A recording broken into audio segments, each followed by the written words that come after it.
Hello ladies and gentlemen, my name is Jihoon. Today I want to talk about justice. It is a very broad and vague word, justice. What is justice after all? Every people living on this earth have their justice, not only wise people. So I want to talk about my opinion in the following cases. Listening to my speech, I hope you might think about your justice too. First of all, let's take a look at what utilitarianism and libertarianism are. You should have heard about Jeremy Bentham. Utilitarians like Jeremy Bentham say that justice is pursuing the greatest happiness of the greatest people. It seems very easy to measure justice with a utilitarian perspective. The libertarians, on the other hand, say that justice is based on individuals' liberty. They say that liberty is the most valuable thing. Now let's focus on some examples that make us think about justice. So let's say you're going to Universal Studios with your family. You are standing in line for an hour when you see another family going in front of the line. They bought a fast-track ticket. Is this just? Libertarians might say that this is not unjust since people should buy what they want in the free market. Utilitarians would say the same since the number of people riding the coaster at a time doesn't change. However, I don't think that this is just. In the past, the queue was the only rule in the amusement park. All the people could enjoy the ride no matter how much money they have. However, the fast-track ticket ruined this system. The gap between rich and poor came into amusement parks.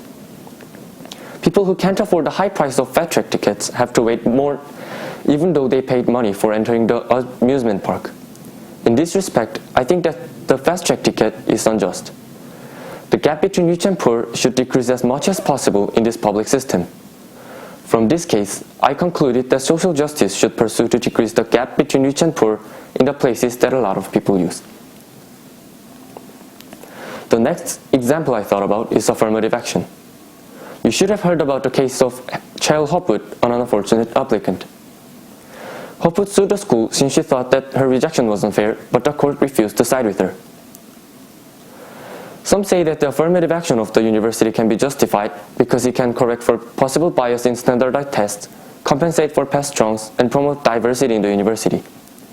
On the other hand, objections are saying that using race and ethnicity as a factor is unfair since it can violate others' rights. However, there is no right for applicants that they should be evaluated only with academic criteria. Universities have a right to admit applicants who fit the criteria that the university chose itself. They should admit the ones who can develop society or develop the university. In the past, the university admitted a lot of white applicants since the whites took main jobs in the society at the time. This may seem unjust for others, but the university was doing its best. What makes this seem unjust is the society at the time, which gave preferential treatment to whites irrespective of ability. Like this, the affirmative action of the university is not unjust. If the action seems unjust, we should doubt whether the society has a just system. The last example is about paying tax. Every citizen of a country should pay tax to the government. Ones who possess more money or earn more money pay more taxes. Is this system just? Isn't it more just if all the people pay the same ratio of their money? To answer this question, we should think about whether trying to get rid of inequality is unjust or not. Taxing the rich more means making inequality decrease. In my opinion, inequality is not an unjust thing.